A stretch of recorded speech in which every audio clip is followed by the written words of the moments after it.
recogiendo un poco una de las propuestas de Fernando Alana, nosotros ya hemos incluido en nuestro título el I+D+E+M, la innovación multilingüe, y queremos también apoyar esta idea de añadir el multilingüismo en todo lo que significa investigación, desarrollo e innovación, y además el añadirlo en la internacionalización. Tengo que decir que, bueno, habiendo trabajado anteriormente en departamentos de marketing, me he encontrado veces en las que se apoya la internacionalización, pero lo primero que hay que hacer en la internacionalización, que es comunicarse con los mercados exteriores, eso no se apoya. Yo he imprimido catálogos para exportar a Francia en los que se estaba subvencionando la impresión de los catálogos, pero no se estaba subvencionando la traducción. Entonces creo que es importante iniciativas como esta que nos van a ayudar a fomentar el que esto adquiera cierta notoriedad. Tengo que decir también que el multilingüismo es muy importante en cuanto a la imagen de marca. La imagen de marca vista desde todos los ámbitos, no solo en cuanto a consumidor final, sino también la relación que tenemos con los diferentes actores en la cadena de valor de una empresa. Y os pongo un ejemplo tonto, pero que creo que es muy ilustrativo. ¿Cuál es la diferencia entre Brad Pitt y un guaperas tronista de mujeres, hombres y viceversa? Pues básicamente es el lenguaje. Brad Pitt se expresa de una forma y el tronista se expresa de otra forma diferente. Lo mismo vemos en muchísimas empresas que están exportando al exterior. Vemos que hay un logotipo muy bonito, que hay un producto muy bonito, pero luego, cuando esa empresa se comunica verbalmente o por escrito, empezamos a ver dónde están los fallos. Normalmente el que alguien hable de esta manera tumba toda su imagen. Entonces, todo ese esfuerzo que estamos haciendo muchas veces nos lo cargamos al final. Voy a hacer una presentación también muy bajada a tierra e intentando trasladar lo que de la innovación en el mundo del multilingüismo se aplica a día de hoy y se empieza a aplicar cada vez más dentro del mundo de la internacionalización y dentro del mundo de la empresa. Y voy a empezar también por una pequeña presentación de Mondragón Lingua. Mondragón Lingua es miembro de la corporación Mondragón. Somos una empresa de traducción que la parte de traducciones es bastante desconocida, no tanto aquí en Euskadi, sino en el exterior, pero ya tenemos un cierto recorrido, llevamos 30 años gestionando proyectos de internacionalización dentro y fuera de la corporación Mondragón. Por daros unos datos sencillos, la corporación Mondragón se divide en 4 áreas, el área finanzas, área industria, área de distribución y el área conocimiento. Y aproximadamente van variando, pero vamos a ser unas 265 empresas y organizaciones que nos estamos distribuyendo, como podéis ver en este mapa, por todo el mundo. La base de la corporación Mondragón es influenciar positivamente en el entorno que se desarrolla, y sobre esa línea trabajamos todo el resto de nuestras actuaciones. Como Mondragón Lingua y división de traducciones, porque también tenemos una división de formación en idiomas, deciros que ya tenemos oficina en Arrasate, en Madrid y en Washington, y estamos en plena expansión para intentar alcanzar el mercado global. Hay una serie de datos que tampoco, bueno, para que veáis un poquito nuestros sellos de calidad, la UNE, la ISO, bueno, vamos entrando ya en un mundo global y esto nos requiere también entrar de determinada forma dentro. Y como os decía, somos 2 divisiones, una de formación que se dedica básicamente a la enseñanza de idiomas y otra de traducción y comunicación, porque ya el tema de la traducción ha trascendido y entendemos que tenemos que gestionar proyectos de comunicación multilingüe, es como denominamos actualmente. Y en cuanto a la formación, pues bueno, desde el manido inglés, pero haciendo también uso de una frase que no es mía, que es de Nelson Mandela, decir que está muy bien hablar inglés y nos posibilita comunicarnos con muchísima gente porque es el idioma, el business language oficialmente, pero la frase que dice es si tú quieres que te entienda, háblame en una lengua que pueda comprender, pero si me quieres llegar al corazón, háblame en mi lengua materna, que viene un poquito también al hilo de la frase que presentaba Fernando anteriormente, ¿no? Si hablamos a una persona en su propia lengua materna, los que habláis euskera lo entenderéis bien esto, nos hace sentir completamente diferentes que si nos hablan en algún idioma que podemos entender. Por eso es importante no centrarse solo en el inglés, sino intentar, cuando vamos a un mercado, adaptar su cultura, su lenguaje, sus costumbres, etcétera, etcétera. Bueno, nosotros trabajamos estas 3 áreas dentro de la división de traducción y comunicación. El multilingüismo, por supuesto, lo que son los procesos de traducción, los proyectos de traducción, la tecnología que viene a ayudarnos a soportar estos proyectos, pero que también nos marca las directrices de cómo tenemos que estructurar un proyecto. Y aquí entendemos la tecnología que nuestros clientes están utilizando habitualmente. y el marketing y la comunicación. Todo lo que se hace se comunica, el silencio es comunicación. Entonces, al final, la comunicación va implícita hasta en el manual de instrucciones de una máquina. La metodología para nosotros es la parte más importante, porque de alguna manera, aunque no te va a asegurar el éxito, pues sí te va a marcar unas pautas que te van a hacer saber dónde estás cometiendo los errores y dónde estás cometiendo los aciertos. Y esto te va a poder dar una línea de crecimiento para que tu multilingüismo se vaya haciendo cada vez más fuerte. Como veis ahí, lo que he marcado son diferentes estadios de una empresa cuando se va a internacionalizar. Desde pues, una exportación indirecta que utilizas agentes externos hasta las licitaciones internacionales. En todos los casos, si hacéis un pequeño análisis, vais a ver que el lenguaje es lo primero. Si trabajamos con un distribuidor externo, con un agente multicartera, tenemos que comunicarnos con él. Si estamos trabajando en Holanda, como os decía antes y refiriendo a la frase de Mandela, podemos hablar con él en inglés, pero vamos a conseguir mucha más cercanía y vamos a conseguir mucho más entendimiento si hablamos en su propio idioma. Entonces tenemos que tener equipos preparados para poder hablar en esos idiomas y, por supuesto, tener la documentación pertinente preparada para poder trasladar las ideas que queremos trasladar en todos los soportes que estamos trabajando. Del proceso, el workflow de traducción, que creo que aquí todo el mundo conoce, sí me gustaría destacar que la traducción como tal, como proceso único, desde Mondragón Lingua pensamos que es un poco peligrosa. La traducción es un proceso humano a día de hoy, aunque existen muchas tecnologías, como nos han presentado nuestras compañeras anteriores, Esther o Izaskun, pero realmente a día de hoy el punto de calidad está en el ser humano, y el ser humano es variable. Entonces, tenemos que poner en el proceso mismo unas ciertas cotas para intentar ajustar la calidad al máximo. Y por eso siempre recomendamos a todo el mundo que no haga solo traducción, sino que esos textos que se han traducido se revisen por una segunda persona que sea capaz de cotejar y de contrastar lo que ha traducido la primera. Siempre los traductores tienen que ser nativos, esto creo que ya es una verdad de perogrullo, pero me gusta también recalcarlo. Y luego está el tema del conocimiento. Según nosotros vamos avanzando en nuestra internacionalización, vamos adquiriendo un conocimiento, vamos realizando unas traducciones. ¿Dónde queda todo eso? Pues para eso tenemos las memorias de traducción. Creo que aquí todo el mundo las conocéis, pero bueno, es una especie de bases de datos donde vamos almacenando las cadenas de texto que vamos traduciendo, de forma que las podemos reaprovechar a posteriori para ir poco a poco optimizando nuestro proceso. ¿Qué nos da estas memorias de traducción? Sobre todo, para mí lo más importante, ya habéis visto que hay un pequeño gráfico de unos descuentos por repeticiones y tal, que también es muy interesante, pero sobre todo lo que es la coherencia lingüística.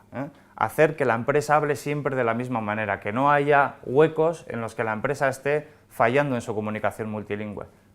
Para eso también, obviamente, tenemos que sincronizar todos los soportes con los que estamos trabajando. Ahí he puesto unos cuantos, ya veis que vengo de marketing y trabajo con la parte de marketing, desde el social media, material impreso, notas de prensa, los blogs, la web, que están como por fuera, y la documentación interna de la empresa también. Todos los memorandos, todos los contratos, todas las instrucciones, etcétera, etcétera. Formaciones, presentación. Para esto es imprescindible tener un equipo de gestión de traducciones que más o menos cumpla esto, que haya una dirección de proyectos, que sea capaz de dirigir los proyectos en una u otra dirección, que haya un responsable propio de proyectos que sea capaz de el día a día ejecutarlo de una u otra manera en función de las necesidades particulares de cada proyecto, y después en cada idioma veis que marcamos siempre traductores y revisores, y aquí se dimensiona en función un poquito pues, del proyecto en sí. ¿Qué de todo esto podemos utilizar? Porque, como también comentaban anteriormente, pues bueno, son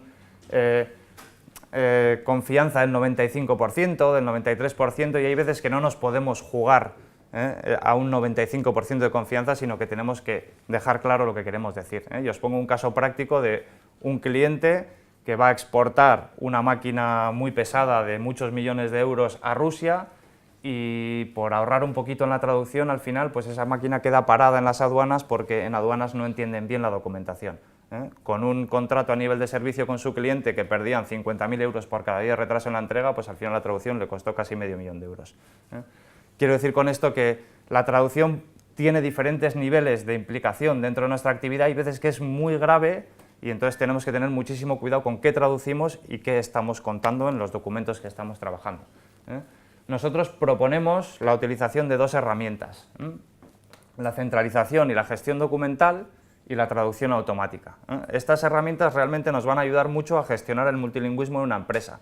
Y aunque pueda parecer que esto está hablado para empresas grandes, existen soluciones bastante adaptadas a empresas de menor tamaño, con lo cual podemos abarcar un rango bastante importante de empresas a las que dirigirnos con esto. En cuanto a la gestión documental y la centralización del multilingüismo, si veis el esquema de la izquierda, es el esquema habitual, lo que nos encontramos y sobre todo aquí en Euskadi.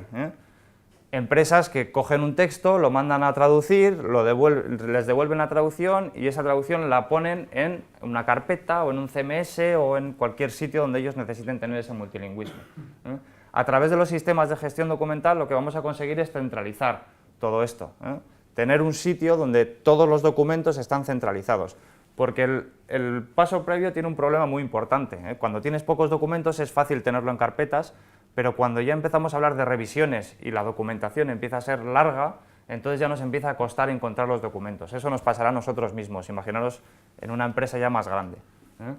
Si tenemos un gestor documental, todo queda recogido dentro del mismo sitio y todo el mundo, que esto también es muy importante, tiene acceso a toda la información. Obviamente con permiso, segmentado, y cada uno tendrá acceso a la información que se le permita tener. Pero esto nos facilita bastante la gestión del multilingüismo desde el punto de vista en el que ya tenemos nuestra base de datos con todos los documentos multilingües guardados. Nos pasa mucho con muchos clientes que nos envían a traducir un documento todos los años, el mismo documento. Y digo, oye, es que esto ya lo tradujiste el año pasado, ay, perdona. Esto es un error que cuesta mucho dinero. Dependiendo de cuánto cometas el error, puedes gastar muchísimo dinero en la ineficiencia de tu sistema de gestión documental. Sí, ya termino. Y luego la traducción automática, que bueno, la voy a pasar muy rapidito. Dar una pequeña historia que empezó en los años 50, 60 y llegar al día de hoy donde estamos trabajando con sistemas estadísticos. Sistemas estadísticos, uno de ellos es Google. Google funciona si tienes que traducir un texto pequeñito, pero tiene dos problemas básicos desde mi punto de vista. Google tiene un dominio mundial, entonces lo que hace es buscar tu traducción entre todas las traducciones posibles y darte la estadística más probable de que sea tu traducción. Pero cuando tú estás en un dominio muy concreto, como en el sector industrial, por ejemplo, te va a costar muchísimo encontrar una traducción. Por ejemplo, traducir rodamiento de bolas al inglés puede que sea fácil, pero al chino va a ser muy complicado encontrar una traducción buena en Google. Ese es el problema más grave que tiene Google. El segundo problema más grave es que todo lo que tú pones en Google para traducir se lo queda Google. Entonces, si has puesto tu último plano de desarrollo, se lo va a quedar Google. Puede que Google no haga nada, o sí. Entonces, en el futuro no sabemos lo que va a pasar con toda esa información. Igual un día de repente gobierna Google en este país y tiene información tuya sobre lo que estuviste traduciendo hace 10 años. No creo que ocurra, espero que no ocurra, pero es un problema. Nosotros trabajamos con un motor que se llama Moses y la diferencia con respecto a Google es que nosotros mismos alimentamos y entrenamos ese motor. Trabajamos con Moses para IBM, para que os hagáis una idea. Es una empresa que ya de por sí tiene sus recursos informáticos disponibles, pero aún así pues necesitaba de unos expertos en traducción para poder implementar esto dentro de sus sistemas. ¿Qué hacemos? Es básicamente lo mismo que Google, es otro sistema estadístico, pero al que le entrenamos y le metemos la terminología propia de un dominio concreto. Entonces, cuando hacemos una implantación de Moses en una empresa, lo que hacemos es implantar por dominios y por pares de idiomas. De esta manera, las traducciones tienen mucha fiabilidad, pero como os he dicho antes, no tiene el 100%. Nosotros siempre decimos que el humano es necesario. Hay aquí unos ejemplos de cómo traduce. No es un sustituto del traductor humano, sí es una ayuda para el traductor humano, no es una varita mágica de meto este texto y me lo traduce desde cualquier sitio, es una herramienta controlada que podemos hacer que llegue a diferentes sitios y no es una solución final, sino que es una parte del proceso. Solemos calcular en un inicio, porque según se va entrando el motor se van mejorando estos datos, en un inicio de las implantaciones una reducción de costes de en torno al 25%, pero sobre todo ahorramos muchísimo tiempo, porque la traducción automática lo que nos hace es esa primera fase de traducción acortarla bastante. Entonces hacemos la traducción automática y como veis aquí, traducción automática, después pasamos por revisión humana para después hacer un control de calidad y entregar el resultado final. Tiene una parte también la traducción automática que tiene que ver con lo que os hablaba antes del gestor de contenidos. Es los formatos, los dichosos y malditos formatos. ¿Cómo se traducen los formatos? Pues bueno, también se pueden programar aplicaciones para que un formato automáticamente vaya convertido al formato de la base de datos Moses para poder hacer traducciones automáticas. Y bueno, hacer un recuerdo sin más, porque somos miembros del Board of Directors de Translators Without Borders, y hacer pues una referencia a lo que os comentaba al principio, ¿no? De que nosotros estamos aquí principalmente para intentar influir sobre nuestro entorno de manera positiva. Y pues como con el ejemplo creo que se muestra bastante bien, pues nos gustaría contaros la experiencia de la respuesta al tifón en Filipinas, donde se han montado a través de Translators Without Borders equipos de traducción para poder hacer que la gente solicite ayuda al exterior, tanto de forma humana y presencial, como a través de herramientas tan potentes como el Social Media Mining. Daros cuenta que allí no hay ningún tipo de electricidad, ni conexión, ni nada, pero por fuera se ha tendido toda una red de apoyo que es multilingüe y que cuesta muchísimo trabajo que se consiga trasladar el mensaje. Y ya, sin más, terminé.